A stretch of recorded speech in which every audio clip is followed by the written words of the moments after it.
2 महिन्यांपूर्वी मृत्यू झालेल्या व्यक्तीवर कुटुंबियांनी रीतसर अंत्यसंस्कार केले, मात्र तीच व्यक्ती थेट सुखरूपरित्या घरी येऊन कुटुंबियांसमोर उभी राहिली।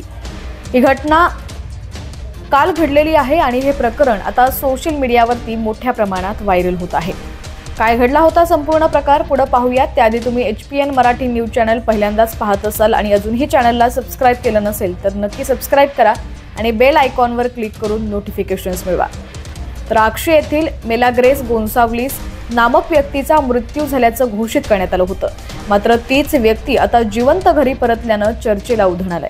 पोलिसांकडून मिळालेल्या माहितीनुसार 7 ऑक्टोबर 2023 रोजी पणजी पोलिसांना एक मृतदेह सापडला होता। पोलिसांनी अनैसर्गिक मृत्यू म्हणून हे प्रकरण नोंद केलं होतं, पण तपासाअंती पोलिसांनी मृत व्यक्ती आक्षी एवल येथील मेलाग्रेस असल्याचा निष्कर्ष काढून कुटुंबियांना माहिती दिली। त्यानंतर मेलाग्रेसच्या नातेवाईकांनी मृतदेहाची ओळख पटवली आणि शवविच्छेदन करून मृतदेह कुटुंबियांच्या ताब्यात देण्यात आला होता। नंतर कुटुंबियांकडून अंत्यसंस्कार करण्यात आले। अचानक 2 महिन्यानंतर मेलाग्रेस घरी परतला तेव्हा सर्वांना धक्का बसला। या घटनेमागची सत्य माहिती पुढे येणार आहे। तो कुठे होता याचा अधिक तपशील अद्याप आलेला नाही। पोलीस या प्रकरणाचा पुढील तपास करत आहेत।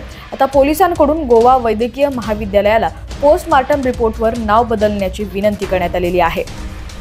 2 महिन्यानंतर मेलाग्रेस पुन्हा आला, त्यामुळे सर्वत्र तर्कवितर्क लावले जात असताना कुटुंबियांनी ज्या मृतदेहावर अंत्यसंस्कार केले तो कुणाचा हा मोठा प्रश्न निर्माण झालाय। त्यामुळे पोलीस पुन्हा कामाला लागले असून चौकशी सुरू करण्यात आल्याची माहिती आक्षीचे माजी सरपंच यांनी दिलेली आहे।